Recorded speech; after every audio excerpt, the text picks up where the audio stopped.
Hey guys, I'm here today to talk about shadow work. I kind of was inspired this weekend to put something together on shadow work because it's been something that I've been working on lately, doing a lot of shadow work myself, digging deep when I thought I didn't really need to dig deeper anymore. So we're going to discuss it today.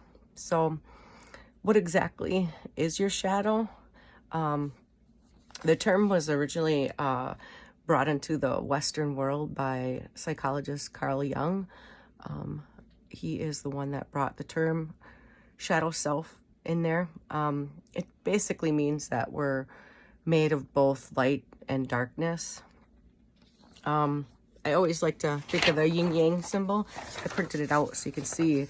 There are parts of us that are light with a little darkness in them, and there are parts of us that are dark with a little light in them. The shadow self is the darkness that is inside of us. They're the pieces that haven't been exposed to the light of our consciousness. They're, in a lot of ways, there are inner childhood traumas, things that happened to us when we were young that made us feel bad. The shadow is the reason why we do things in life that we don't understand when we act goofy, because it's operating out of our subconscious. We're just reacting the way we've always reacted.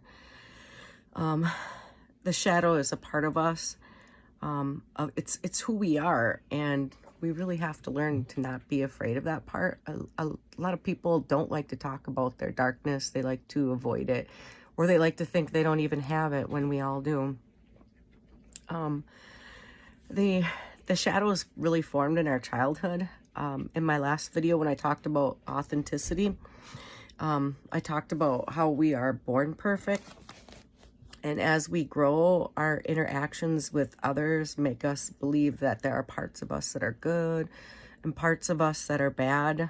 As I said then, we are kind of essentially domesticated, much like a dog, being rewarded for good and being rejected for being bad, or being punished for being bad. Those bad pieces are the pieces of us that have been rejected throughout our lives, and by others and by ourselves. That's our shadow, our rejected pieces that are hurting. To give you an example, think of a kid or a little boy, because little boys are told all the time not to cry. So he's in touch with his emotions and cries a lot. And his parents are always telling him not to cry because he's a boy. So to appease his parents, so he doesn't feel rejected by them, he stops crying. And he essentially learns how to freeze his emotions or not feel those emotions. And then he just grows into a man who has trouble feeling his feelings or showing his feelings to anyone because he feels the fear of being rejected. That's kind of an example. Every time you act out while you're in your shadow, you're really giving your darkness this extra power, and the larger that it can become, the power of the shadow and not being able to control it can really lead to destroying your life and the relationships in your life, just because you act out out of your subconscious. Funny how I've been acting out of my subconscious lately, oddly. That's why I kind of wanted to bring it up. So really, how do you do shadow work? The first step is awareness. And really, this is the most important step, because if you aren't aware of your shadow or aware of the things that you're doing, you can't address it. So awareness is the most important. So it's bringing the subconscious to the conscious.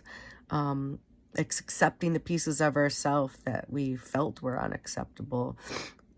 It's choosing to see, like, oh, I just acted subconsciously and kind of goofy. So as soon as you become aware of that, it brings more power to the light. The The shadow, as I said, is mostly in your subconscious. It's things we've learned to suppress because we're so afraid of being rejected. To identify it and to understand you are experiencing the shadow self, you can watch for some of these signs. For example, every time you start doing negative talk within yourself, you are accessing your shadow. So, you say, oh, I'm not good enough. Oh, I didn't do this right. Blah, blah, blah.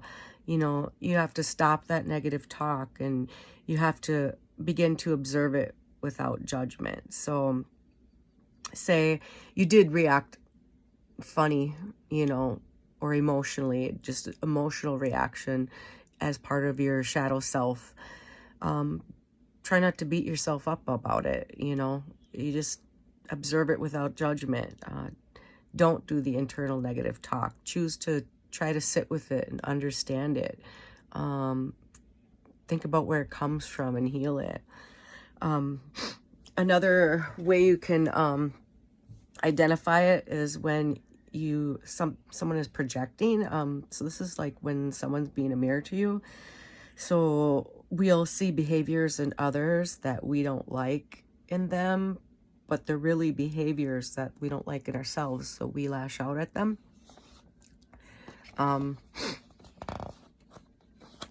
People are really awesome to provide those mirrors to our shadow. So every time we get mad and angry at someone for something that they do, think about is that something that you've done that you don't like about yourself? Another way to identify it is triggers.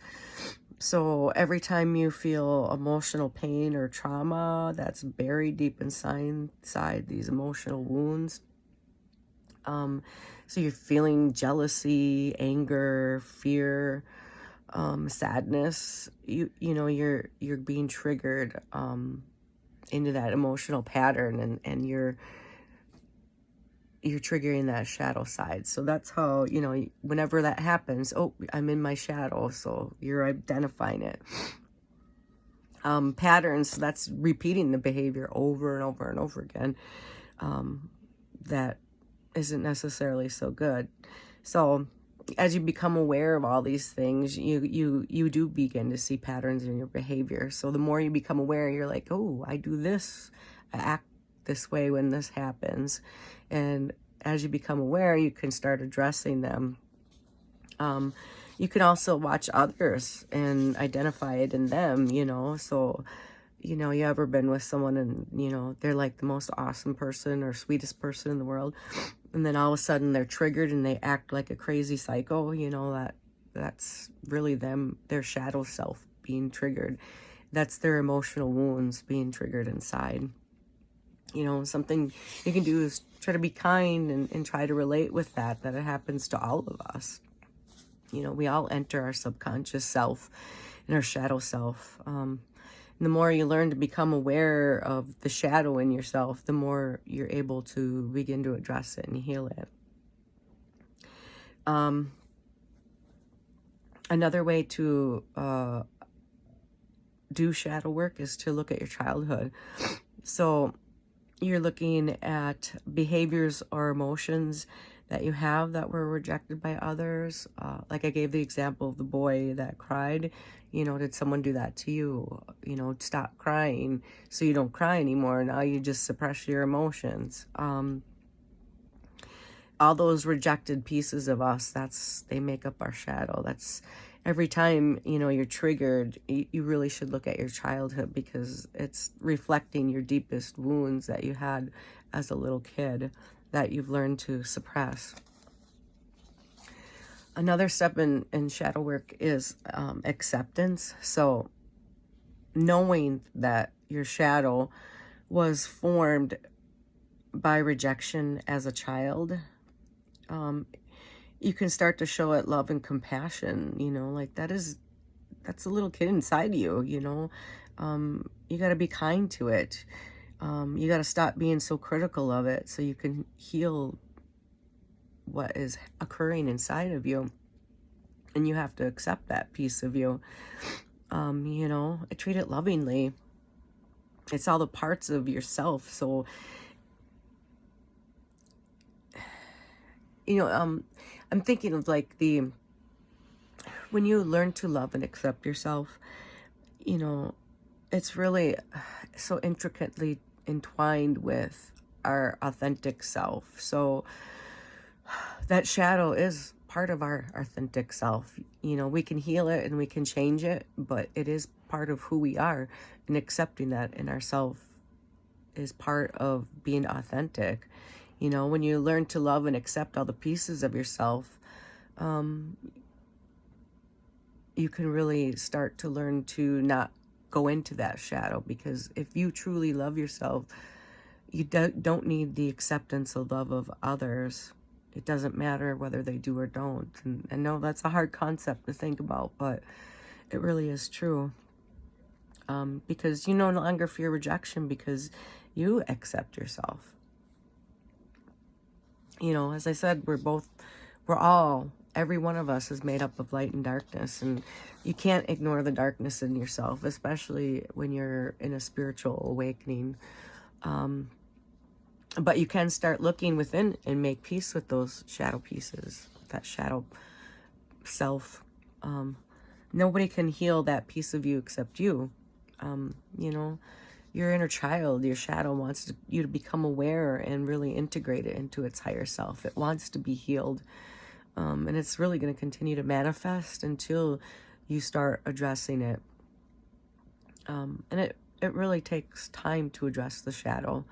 A lot of time, years, really, because it's practice. Practice makes perfect, You're going to start becoming aware. Each time you become aware, you become more aware. And then you can start to look at your childhood. And, it's baby steps, little baby steps. So don't feel bad when you notice your shadow, because that's the first step, is awareness. So when you become aware of it, remember you're practicing identification. And yeah, you maybe did act up, but it's okay, because you're learning to address it and identify it and heal it. And the more you learn to identify it, the more you can, all right, stop and look within every time it happens. Something important to remember too is like, the shadow isn't all bad. Everybody thinks, oh, it's the darkness, but it often contains our greatest gifts, and most positive aspects that we really need to reclaim inside of us. When you think about the little boy, really his emotions were a gift. The ability to be able to feel and understand himself on such a deep level, that's a gift. And, being able to reclaim that in him, it's going to take a lot of work. And that's things that we need to do within ourselves, because that darkness and that shadow is part of who we are, and we have to learn not to be afraid of it. That's the only way to address it. You can't ignore it. It's really the highest form of light work that you can do in this awakening, because you're not, when you do it for yourself, you're learning to do it for others, because you will learn to react differently to others as you heal it. You end the cycle. You heal yourself, you heal others. So now, this is kind of the hard part, because to help you understand, I'm going to go through the scenario of shadow work that I am currently going through right now, because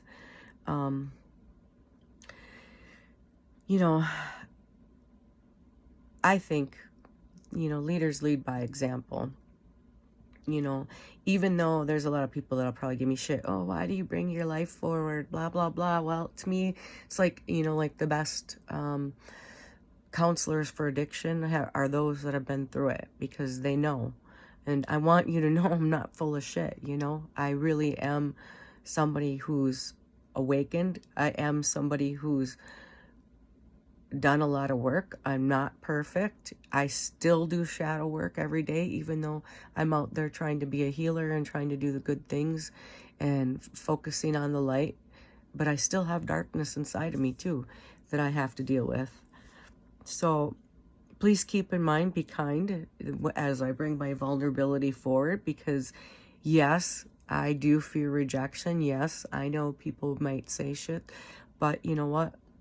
Part of me loving myself and part of me loving you guys too is to show and to be my authentic self and to not be afraid to be who I am. And who I am is someone who wants to help others. And the only way I feel I can do that is to make sure that you relate to me. So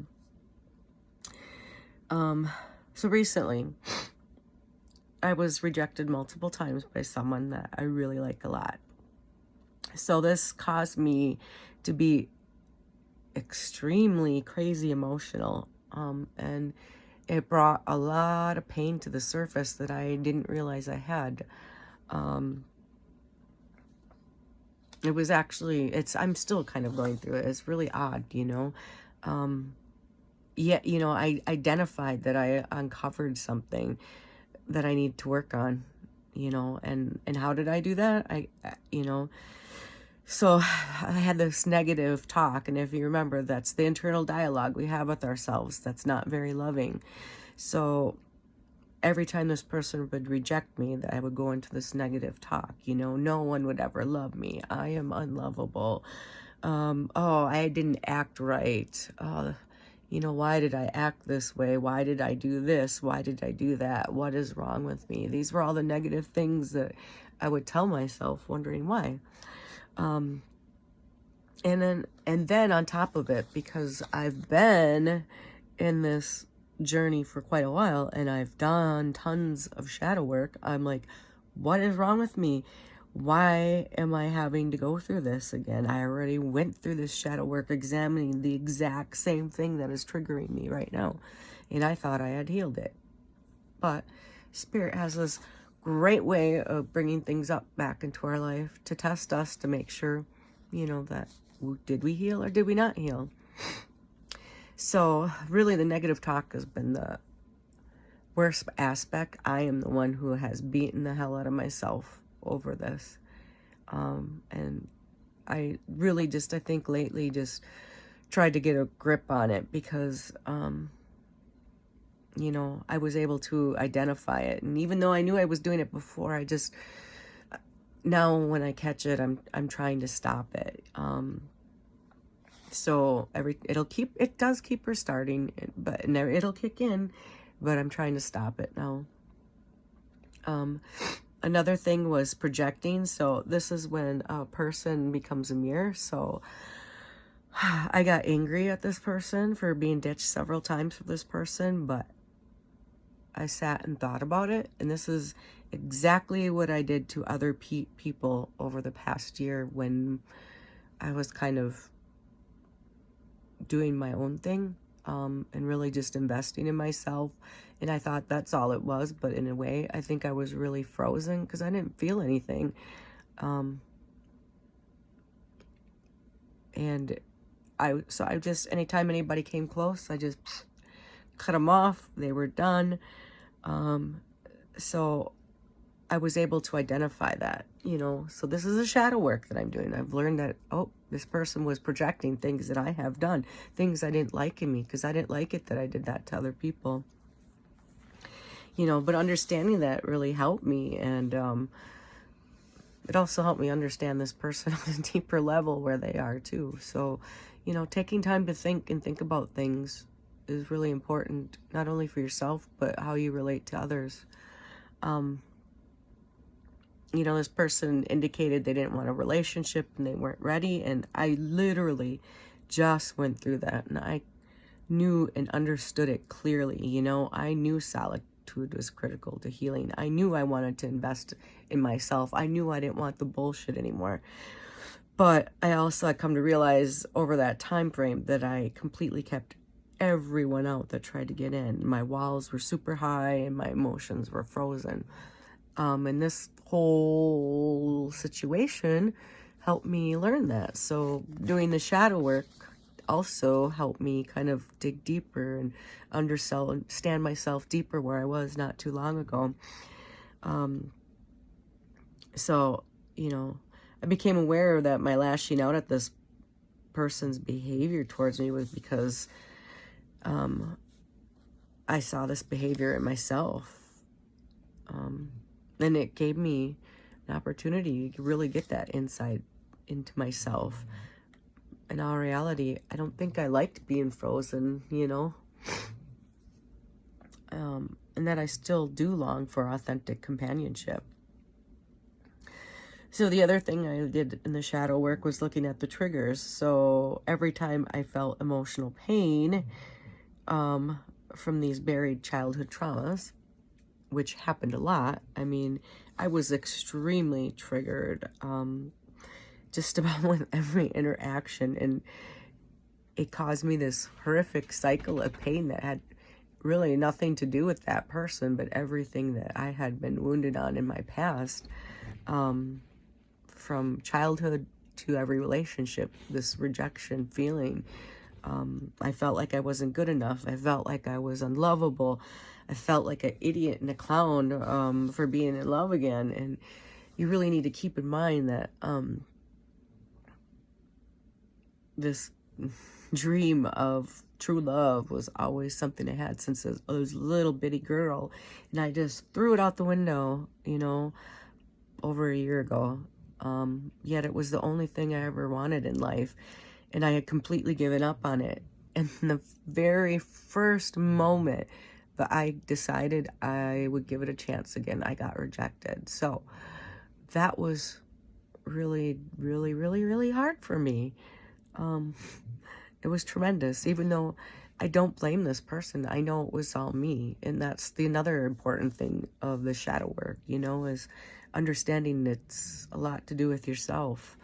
And even though it was quite overwhelming, to the point that I was asking myself, what the hell is wrong with me? Why does it hurt so much? You know, I knew that I had spent well over a year, you know, rejecting offer after offer after offer, and being rejected after being someone everyone wanted was a huge hit to my ego and to my shadow self.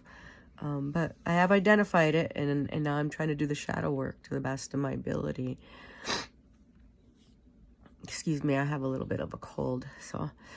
So also a part of the shadow work is examining my childhood. So I began to examine my childhood again. What behaviors and emotions did I have that were rejected by others? And I think I mentioned in my video on authenticity that there was a lot of pain with my mother and the rejection from her. You know, without getting into much details, you know, she left at a young age, and I had always tried to love her, and I never felt good enough for her. I mean, even to the point where she was suicidal, and I stood there asking her, why can't she live for me, you know? And well, and that's a whole nother story too, because Spirit got to give me a way to heal that a little bit with my mom too, and put me through some things that she went through so that I could forgive her and learn, you know, some things. But that's a whole nother story. We'll go some other day. But anyway, I understood that, you know, that this was really my wounded child that never really left me, all coming back up after I thought I had healed. So, you know, you're like, wow, okay, I'm still wounded, you know. I carried this wound through every relationship I have, never feeling good enough, never feeling loved, always feeling rejected.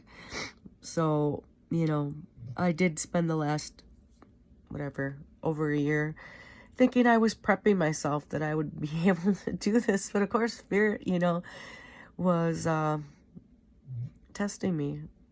Was I ready? Apparently not, you know. You know, and I kind of revisited my relationship with my father. And my father was really loving, and he was very supportive and my rock. And when he passed, he caused more pain than I ever knew in my life. And, you know, when you're a little girl and everything's wrong and you just go sit in your dad's lap and he holds you, and I mean, there's nothing like that. And it's like I've spent my life searching just to crawl into this man I love and just let him take away all of that, you know, and just be my rock. So, you know, I just wanted to be a feminine woman And I never really got to be that, you know. I always had to be the rock in every relationship I was in. It's weird. Anyway, I understand now that there's a lot of work to be done yet, and that I am still wounded, and so I'm not I'm not so cocky as to yeah, I'm in a good place, because this brought to light that I was still not. So you know, I gotta dig deeper. And the crazy part of shadow work is that this time it's really different. You know, I thought after all my years of solitude and working on myself that I'd healed me. But, you know, Spirit was really testing me, and I was shown I have healing to do.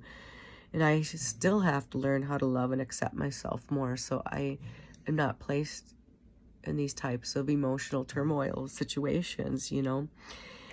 I have to stop placing my self-worth in the hands of another. And it was different this time because I knew all of these things that I should do. But I was being presented with the opportunity to really walk the talk.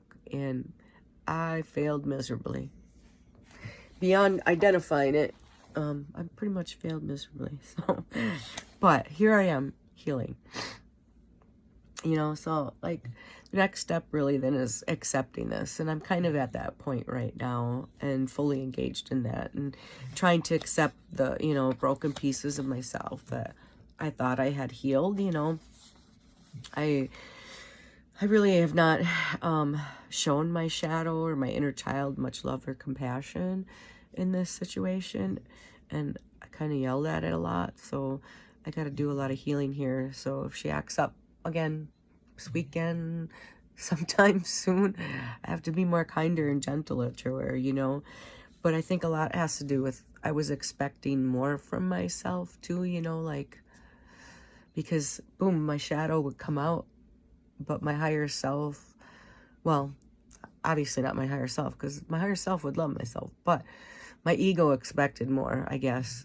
That ego that thinks, you know, hey, you're supposed to be the spiritual guru, and here you are acting out like you're 5, you know. So I expected more, and I have to be more accepting that, yeah, I still have shadows. Yeah, I still have darkness.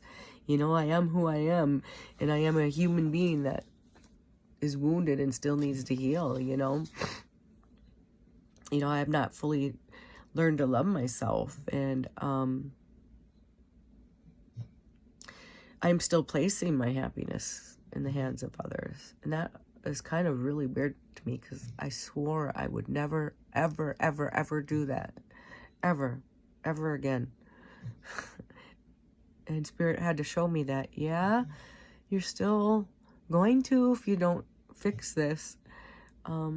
So, you know, learning that lesson, understanding that's a lesson, instead of why is this happening to me, you know, what is this teaching me, is important, you know.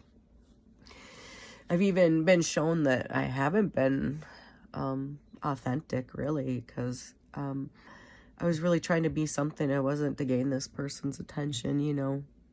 Too cute, too silly, kind of goofy, not the deep person I am. I mean, yeah, there's a playful side of me, but I'm more deeper than that.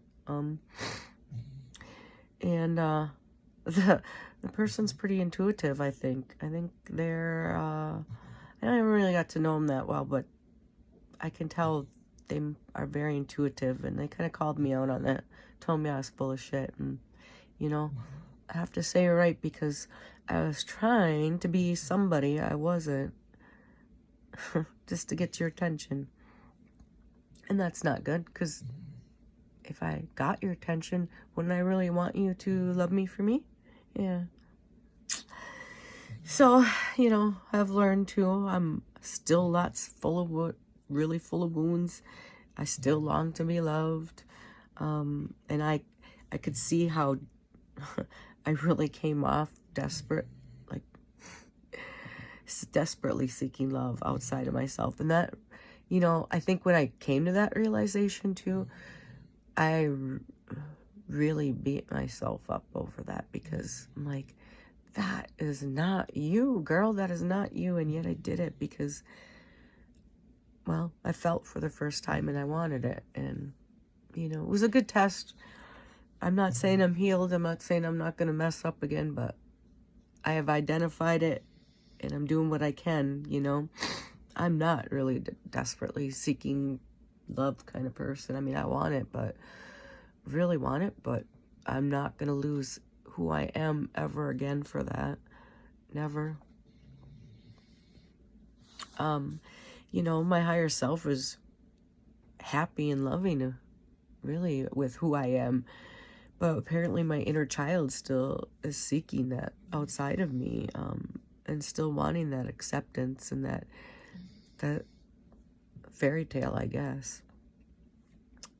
So yeah, I can see where I came off like I was wearing some masks to gain acceptance. And that's hard for me because I try to be really authentic with people. So my shadow came out and I wasn't my higher self. But, you know, each day that I feel pain and triggers, I got up and I try again. And I try to, you know, if it happens again, you know, okay, identify it, dig deep, what's going on. Practice makes perfect, you know. Shadow work and healing is a long process. You know, it takes a lot of time. And I really understand that I am made of both light and darkness, just like we all are. You know, and I'm trying to make peace with my shadow and heal that inner wounded child, because, you know, she was a cute little girl. Pretty soft and pretty sweet. And she got hurt a lot. So, you know, every time I notice her, you know, I'm going to try to be more loving and, you know, look within and show her compassion. Because, you know, I do understand that the shadow piece isn't really bad. You know, that inner child in me loves love. It's a loving, beautiful being. And it believes in the magic of love. And it thrives on emotional connection. And that love is hard. You know, it's real. It's childlike, you know. And learning to accept and embrace that part of me will take time, you know. But I know shadow work is really the highest form of light work that I can do to make a difference in this world. And it is for you too. So I hope that my information on shadow work helped, and I really hope that my process and the way I went through everything helped you understand things more, and kind of how I looked at things. Mostly because I just don't want you to think I'm full of shit, that I'm just some little sweet light worker that thinks I know everything. I don't. I'm just like you, still healing, still working, and we're all in a good path. So have a good night.